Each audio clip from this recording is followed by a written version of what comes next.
So many people here.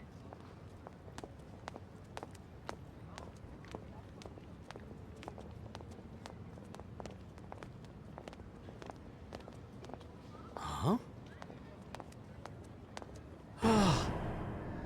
Evil! You're like, no, Layton, it's just a woman. Yeah.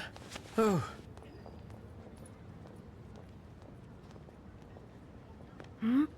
Professor? Oh, it's just beautiful, Herschel. Oh, do you really like it? I don't just like it. I love it. Thank you so much. Picking out the right gift can be quite the puzzle. Lucky for me, every puzzle has an answer. Isn't that what you always say? Yes, well.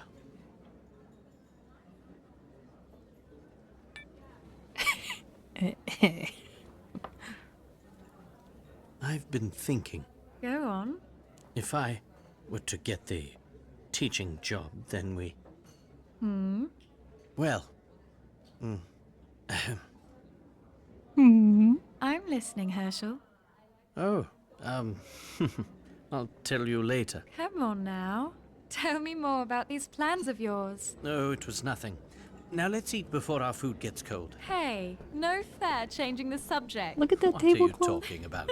I did nothing of the sort. You most certainly did. They just draped a blanket on that thing. Professor? Professor, something the matter? You look dazed. I'm fine, Luke. My eyes seem to be playing tricks on me. It wasn't her, Layton. She didn't have glasses. You can't just get rid of the glasses. Your eyes don't just magically get better.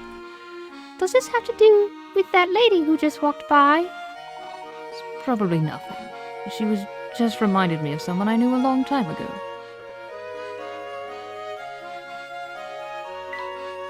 Remember the last time we investigated a sewer? I had a shower for a week. This bush is growing out of the gaps in the paving stones. The Gilded Seven Casino is down this street.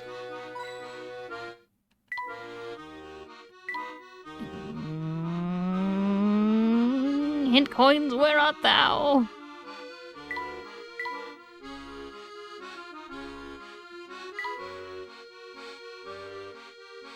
I think I only got 2, right? And just where do you two think you're going? We're on our way to meet someone at the Gilded Seven Casino. I don't know why the 7's throwing me off. I see. Going to the casino to meet up with someone. Yes, that's not suspicious at all. Psst, Professor, I think this guy's trying to intimidate us. Quit with all the whispering, boy. I'm right here, you know. Oops. Sorry? Excellent. Since you've owned up to your rudeness, all is forgiven. That's a good boy. With all due respect, sir, would you please just let us pass? The hour grows late. But of course, my good man. That is, I will as soon as you solve your way through this puzzle of mine. Upon reflection. All 3 shapes here were created by rotating and shifting the same capital letter in front of a mirror. So what letter is it? Ew.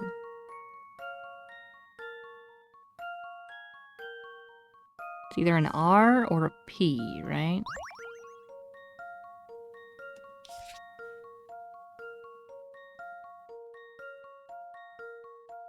No, hang on.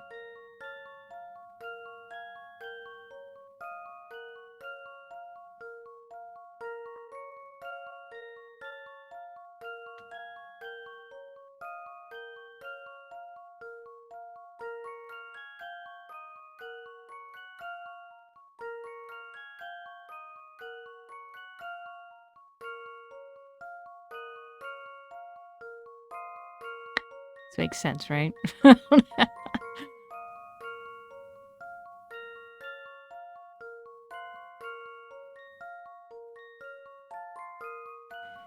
It's gotta be...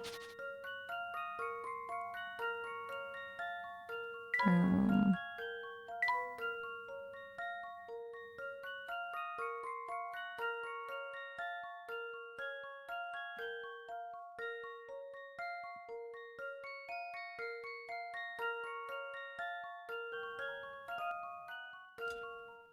right? Like this here and that here, and this is just off screen like this, but it's rounded. So I think it's an R?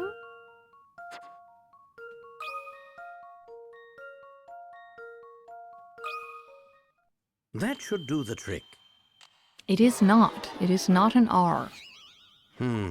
Too bad. I Try must looking have at the overlooked images from something. different directions. Okay. Okay, capital letter, so it's not a B. So it'd be a P. I've got a good feeling about this one. Yeah, okay. It was just one of the Well, ones where I that's was settled. like, that looks like maybe it's the second slanted leg, so if it was an R. Nicely done. The answer is P. Can you believe that one letter can make such different shapes? Yes.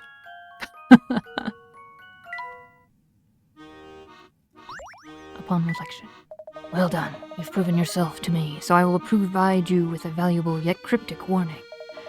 Danger lurks about that hat of yours. You best watch yourself around here. Why is everyone so fixated on my hat? Do you know someone else with a hat like mine? If I told you, it would kill all the suspense, wouldn't it? I'll leave that little mystery for you. I like Ward's design. Plus, I'm a sucker for the burgundy on his coat. It's good. And I'm drinking cocoa! Man, Ward just knows what to do.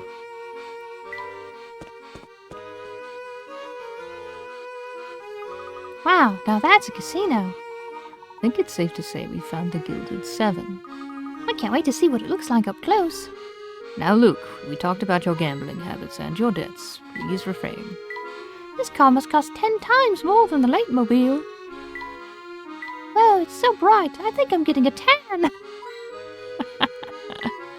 Ah, now I see where this establishment gets its name from.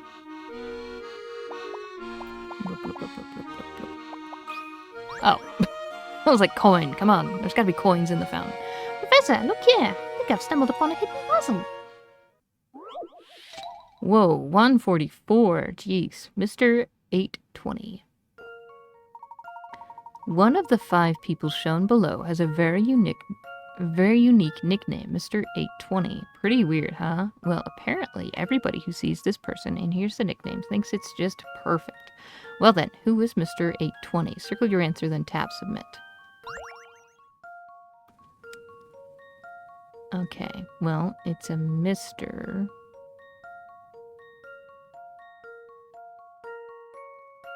So that knocks out a few people.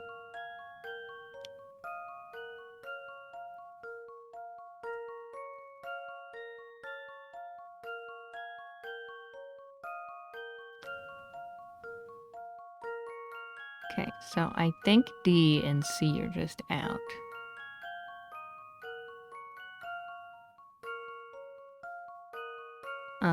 Is it this guy? He's got an 8 and a 20 over here.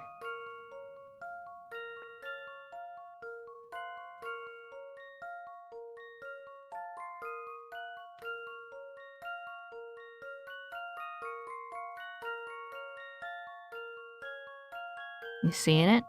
You see it? This guy's got 2 for eyebrows.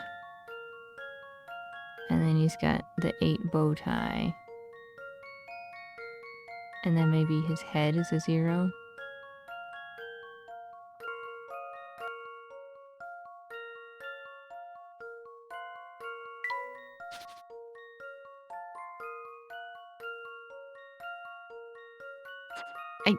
A? Like, because of the thing here, like, it looks like an 820 that's written there.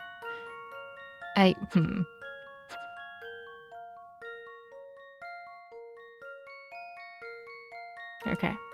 I was like, do you want me to recircle the person or the letter? Okay. Let me think this through again. All 5 of them are pretty weird looking, but look closely and you should be able to figure it out. Use your eyes and, I'm going to go out on a limb here, your brain, find the answer.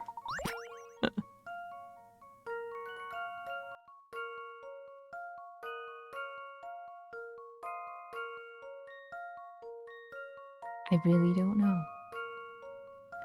I'm excited for the answer. I think this guy speaks more to 820 than the other This guy. one's as good as solved. Okay. I was like, I'm really struggling on this middle guy. Layton's apprentice. Very good. Person E is Mr. 820. As illustrated above, the position of this gentleman's mustache is the same as the hands on an analog clock at 820. Y'all caught that, right? That was definitely what I was going for. No, I did not. I was not there at all. The other people are certainly unique, but the nickname wouldn't apply to any of their clothes because they wouldn't always be wearing the same thing, and women and children, of course, would never be called Mr. Mister, you got some change? That puzzle was a piece of cake. Yes, definitely easy. Got any coins? And we go. Good evening, sir. Can I please see your membership card? What membership card? The Gilded Seven Casino is a haven for society's finest ladies and gentlemen to gather. We check membership cards upon entrance to ensure that less savory types are kept out. This is certainly the first I've heard of that policy. I don't suppose you'd be willing to make an exception for us. Your hat shows you to be a man of impeccable character. Now we just need to test your intellect.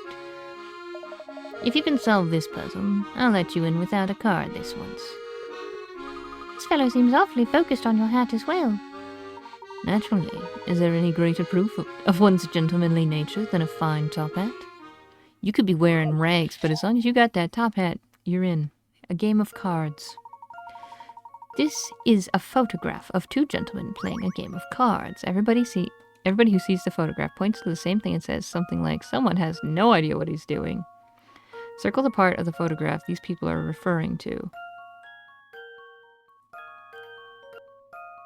The worried brows or this guy over here?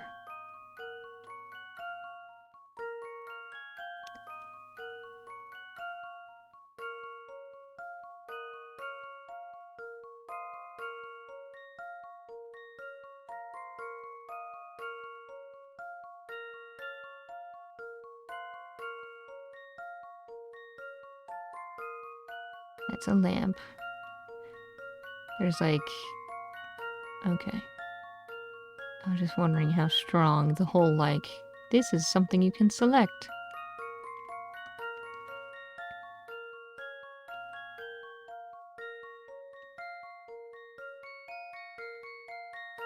His cards are held funny, I guess. Like, you can't see really the back one. No, I mean, you could see the bottom corner here.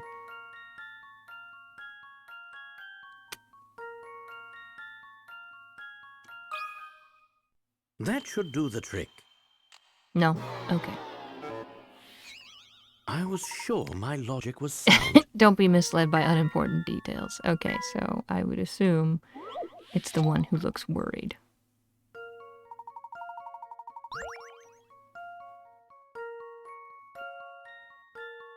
But it's not pointing at his face. Point at his face, my dude. Fine, fine, it's the cards then. Let's see if I've got this right. Just as I suspected. Correct. The numbers are usually printed on the top left and bottom right corners of playing cards. The gentleman wearing the orange hat is holding his cards in such a way that he can't actually see what three of his cards actually are. Okay. Gotcha. Yeah. Okay, yeah, I was like, you wouldn't be able to see, the numbers there because I can't mirror things in my brain. Expertly solved, sir. You certainly earn the right to enjoy our exclusive facilities. Welcome to the Gilded Seven. Just look at these fountains and the floors. This place must have cost a fortune to build. I know you're excited, Luke, but do try to keep your voice down. Sorry, Professor. This place is just so impressive. I understand the feeling. It's also quite large. Finding your future self in here may prove a challenge. Unless for some reason you've never changed your outfit. I see. Okay. So you're... He's the future me? It's good to finally meet you, Professor. Or rather, I suppose I should say it's nice to see you again. It's me, Luke Triton.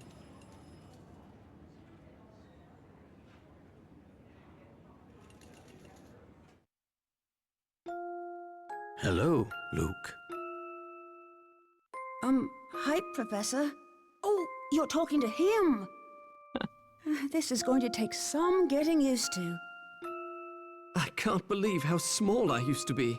All right there, buddy. I'm not that small. So tell me, why exactly did you go through such pains to bring us here? I'm actually in debt. Oh, Luke, your gambling habits never improved over the past 10 years. I'll be happy to tell you in just a moment.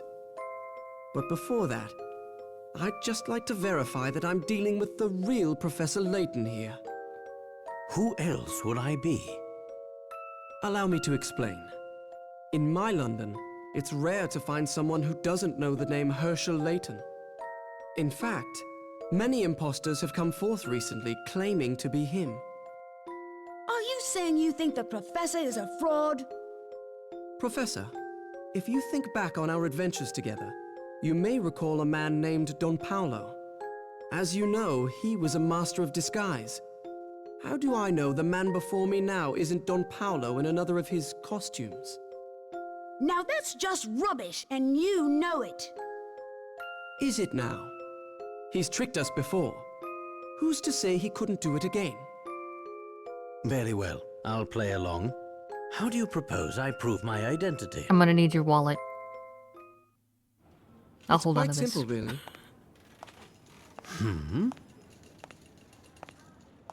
Professor, I challenge you to a battle of wits.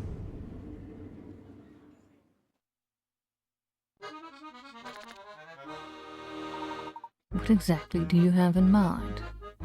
As a cautious man, I'm sure you have questions about my identity as well. I don't know how to do his voice yet. So that we may each prove our identities, I propose we demonstrate our respective intellects. I've prepared a puzzle that can only be solved by someone as insightful as the Professor. Should you find the solution, I'll give you a chance to present me with a similar challenge. If I am who I say I am, I should have no trouble solving whatever you throw my way, should I? Layton's like, that's not true. Luke stumbles all the time. He doesn't know what he's doing. Let's get started.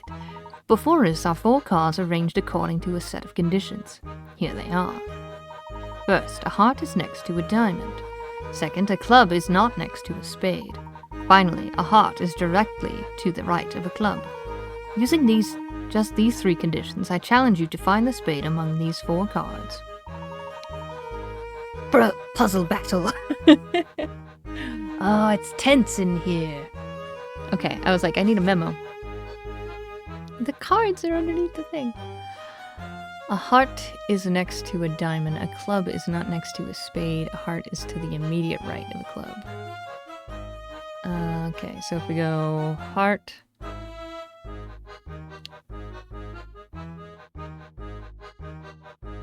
club,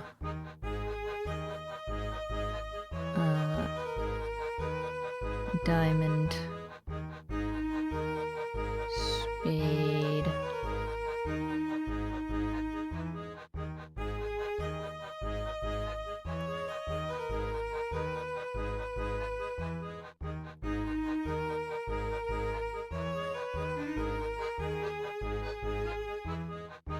yeah, so this is tap the spade, okay. Yes, placing the spade there results in the correct answer. Impressive, Professor. I've been playing too much Logic Town. Thank you.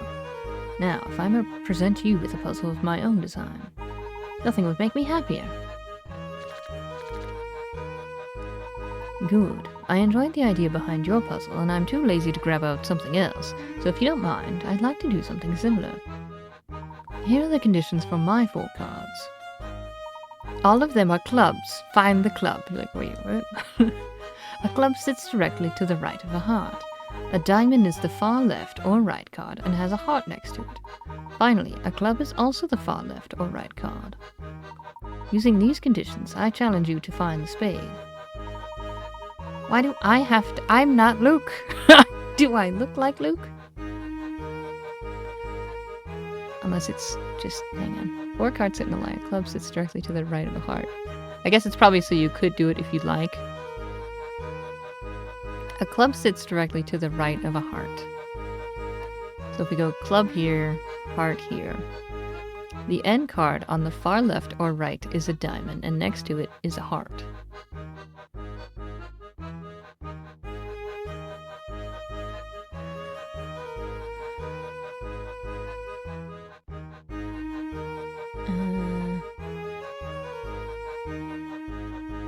Okay, so if you go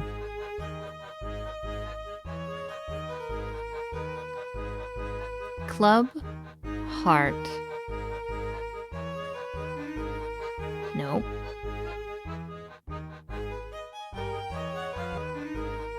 It's the answer that there is no spade?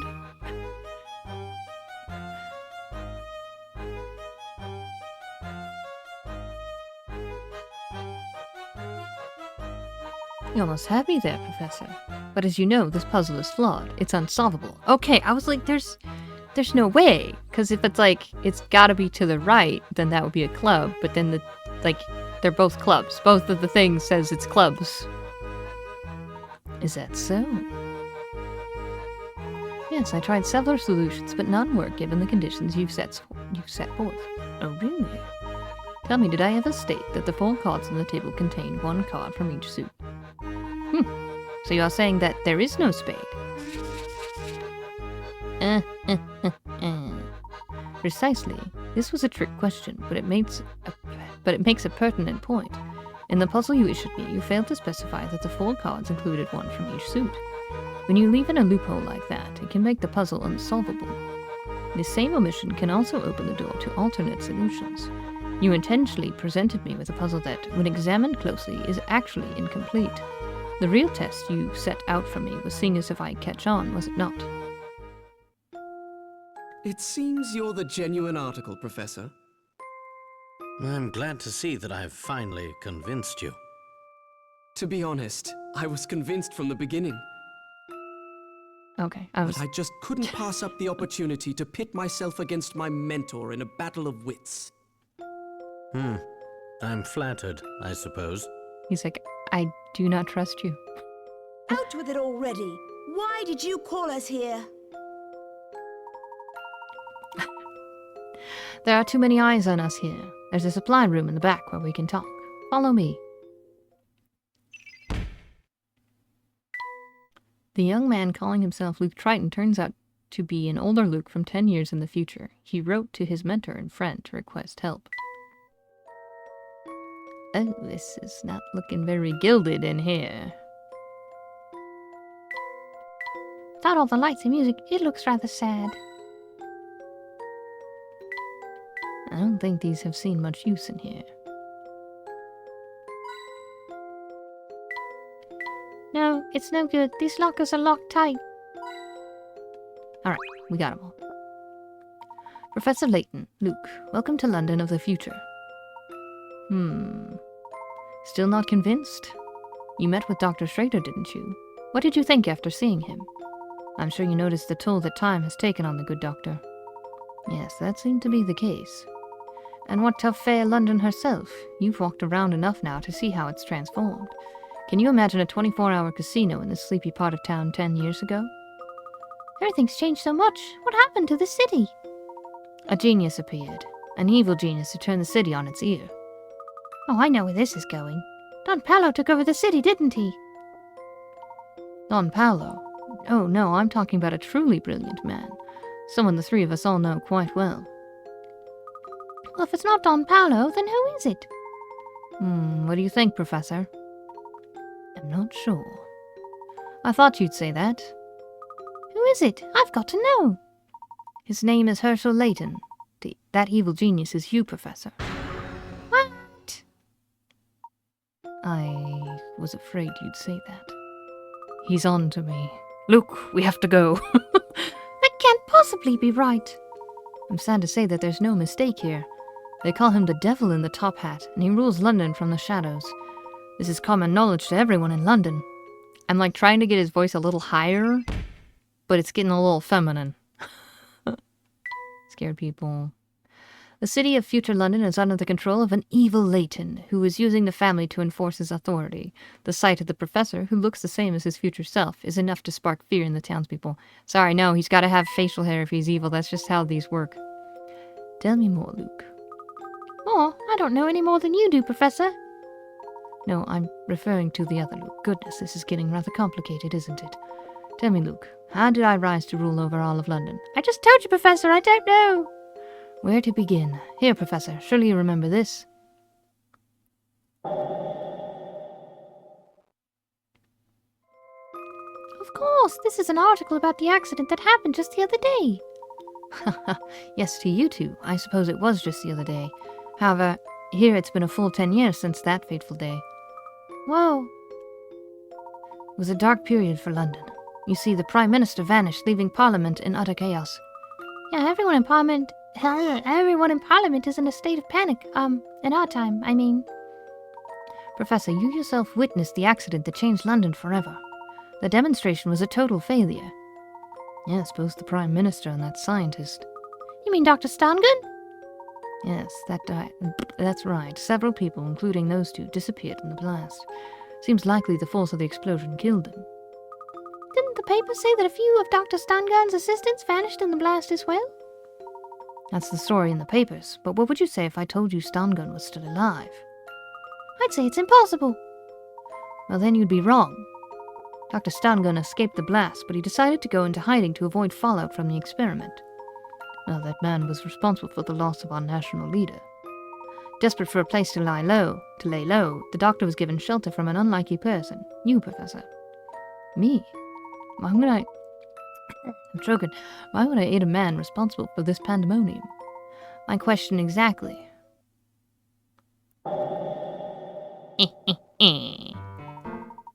The effect is lost, I'm sorry. You don't have the screens right. In the months that followed the explosion, you slowly grew distant from me. Before long, you began fraternizing with key figures of the criminal underworld. The Professor? Never. Don't be so sure. Time has a way of changing people, Luke. It was clear that something about Stangun's research captivated you, Professor. You couldn't stop talking about time travel. You seemed possessed by the idea of changing the past. Changing the past?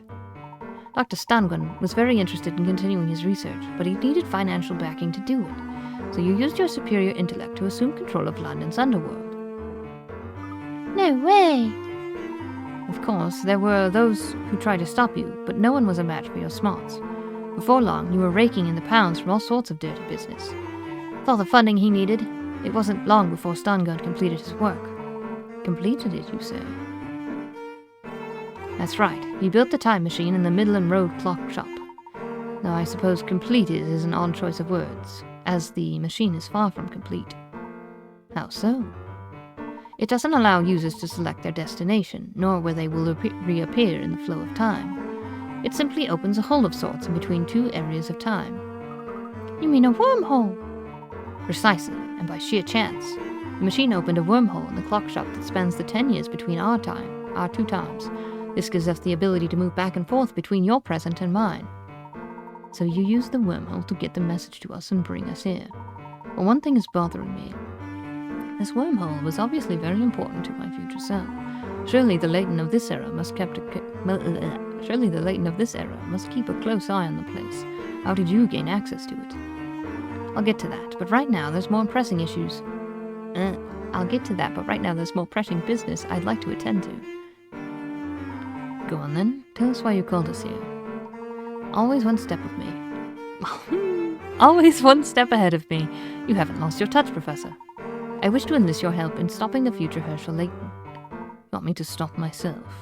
I can't stop myself. Won't stop myself. Can't stop. Even as we speak, future Layton is racing to complete a fully operational time machine. He's been ducking back into the past to gather every bright scientist working on time travel. But why bother going back through time to find scientists? There must be plenty here. No, science was outlawed. Actually, many of the experts in the field were lost when Stangun's demonstration went awry. Therefore, Layton had no choice but to travel back to before the blast in order to gather talent. Things are bad already. But if Layton manages to build a working time machine, there's no telling what could happen. Someone has to stop him from completing his scheme, but the only person up to the challenge is me. Is that what you are going to say, isn't it? It is what you are going to say, isn't it? I'm losing voices. Exactly, now I have to fight fire with fire. No one else stands a chance against him. But how? I'm unfamiliar with my current surroundings, and I have no clue where to find the man. That's one obstacle we'll have to overcome together. Layton's actions are shrouded in secrecy, but his base of operations as well known. We can start our search for him there. You mean this casino isn't the future professor's headquarters? No, this facility is just one of the many ways he makes money. His actual headquarters is in the heart of Chinatown. Let's visit the place and see if we can't learn something more. Just so you know, Luke, there's still quite a bit that I find dubious about this situation. Much is still unclear, but the only way to get to the bottom of this is to meet the man claiming to be me. Somehow I figured my brief explanation wouldn't be enough to convince you, Professor. Don't forget me, I'm coming too. Of course you are. If I can't count on myself for help, who can I count on? Thinking about what you just said makes me feel kind of dizzy. Well, I hope you get used to it soon. I'm going to need your help getting to the bottom of all this. Oh yes, and there's one more interesting fact you should know about, Professor. Yes? There's no record of a scientist matching Dr. Stangun's name and description. The name's a fake. Really now? Whoever he was, he made an effort to hide his real identity from the people at the demonstration. Now that you mention it, few people at the demonstration seem to know the man. What would motivate Stangun to use a false name? Just what was he planning? Another interesting question will hopefully answer along the way. It doesn't make any sense. What are you thinking, Professor? We can talk more as we go. For now, we need to head back to Flatstone Street.